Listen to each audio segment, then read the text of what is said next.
Hello and welcome, my name is Mikey and today we're gonna talk about Ryzen 1600X, the middle child of the first generation Ryzen that was mainly made to compete with i5s and i7s back in 2017. The CPU is almost 9 years old and in today's video we're gonna see if it's capable of heavy gaming, daily use, or maybe is it obsolete. As I said, the AMD Ryzen 5 1600X is a desktop processor released in 2017. It was one of the CPUs that helped AMD make a big comeback in CPU market.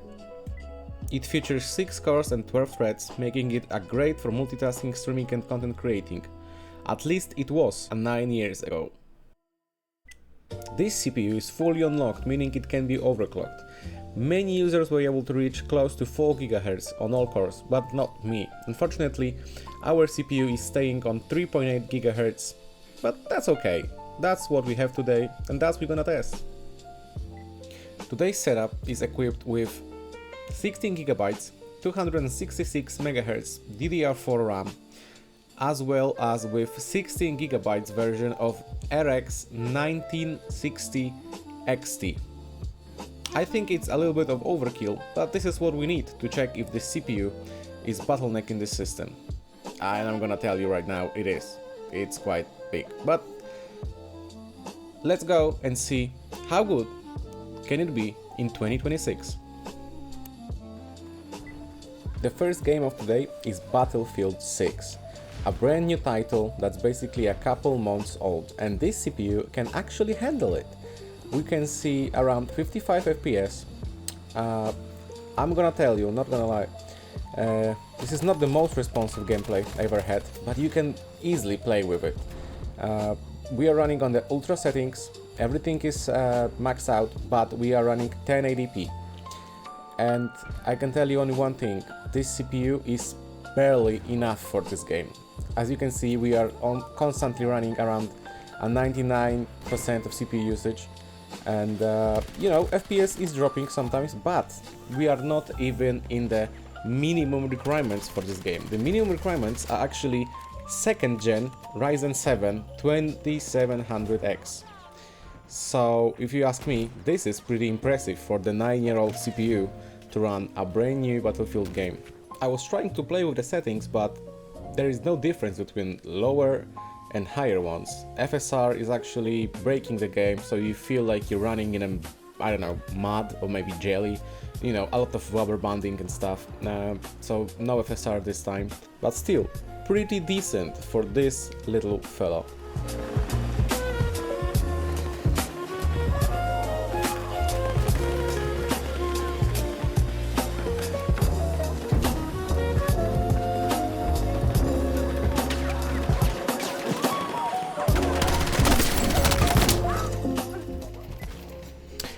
Another game that I'm testing is Counter-Strike 2. The game is running roughly around 100 FPS, a little bit under it, and going up to 150. The gameplay is actually very smooth, without any, you know, dips and anything like this. We are running this, of course, in 1080p, and the game is not looking very good, but as I'm gonna show you, changing settings to maximum doesn't change the performance almost at all. So in this case we are CPU bottlenecked, and for a competitive game I think that's enough. 100 FPS, it really depends on your screen and your refresh rate, but I think 100 is acceptable for 2026.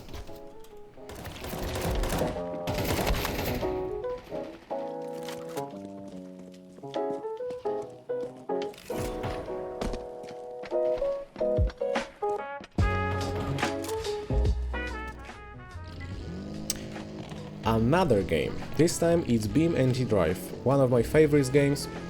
It's more of a construction and simulator and free roam game that's taking all of your CPU power and turning it into clear fun. I really like this game, but it's very CPU hungry. Right now it's running on the maximum settings, it was running on high settings, and it was actually struggling a little bit, and it's not the fault of the whole setup, it's the fault of the CPU itself. because this game is making a lot of complicated calculations every second. You know, you have your opponents right here, you have a car that actually every single part of it is a moving object, so this game is really CPU hungry. And as you can tell, this CPU is not enough to play this game on 1080p high settings.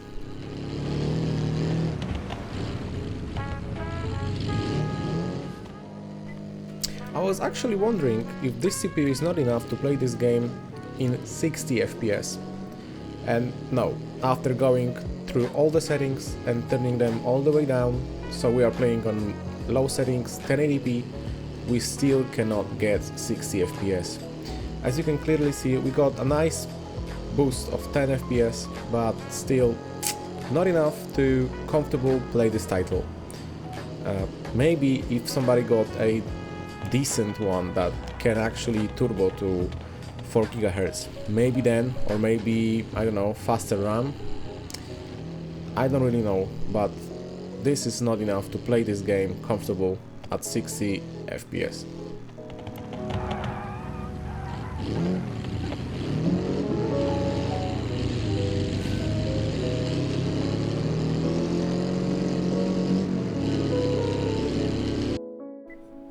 Another game, another title that I was actually very much surprised, because this game is Clair Obscur Expedition 33 and it is running in ultra settings 1080p with 100 frames while running around and around 80 frames while fighting.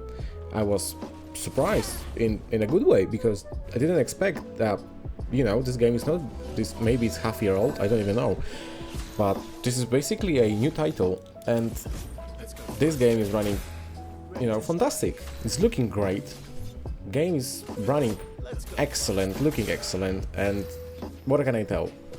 For a 9-year-old CPU, you can enjoy this title as much as you want, because no stuttering, no nothing. I am using FSR here as a frame gen, so keep that in mind, but still, ultra settings, everything is maxed out and no issue at all.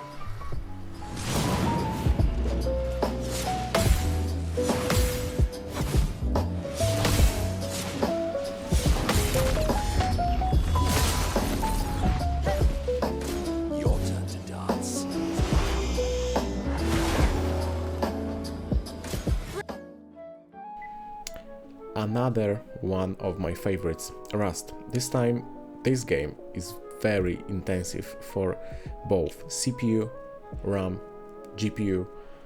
Everything in your computer is gonna feel that you're playing Rust. But, as I'm gonna prove to you, it's not a matter of GPU in this system, it's a matter of CPU.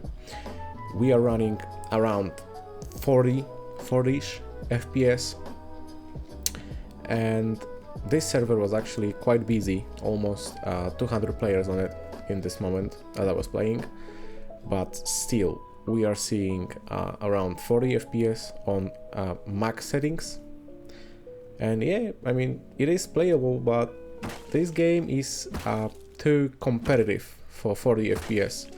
You're looking for something above 100, at least something above 100.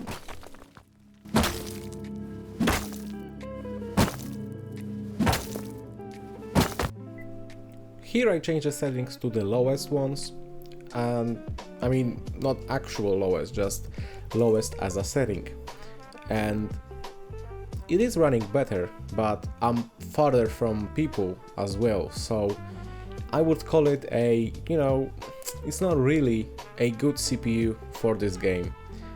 I would think about something newer, rather quicker, maybe, I don't know.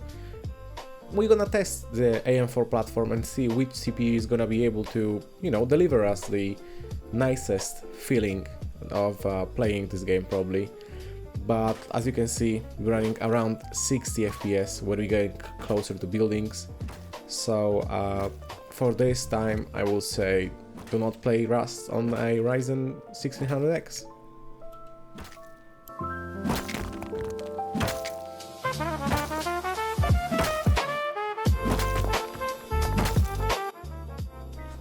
So, last important factor for me is this CPU capable of editing a simple video? And 100% is yes. It was able to do it because you're watching this video and it was edited on this PC with the CPU in it. My cat is having a hella fun on the background, so sorry for it. But anyways, is this CPU enough in 2026? The answer is maybe, depends on what are you doing, and you know, for simple games with maybe single player games that are not really I would call it competitive, it's 100% yes. But if you like to do something more intensive and more intensive gaming, I would go for something newer.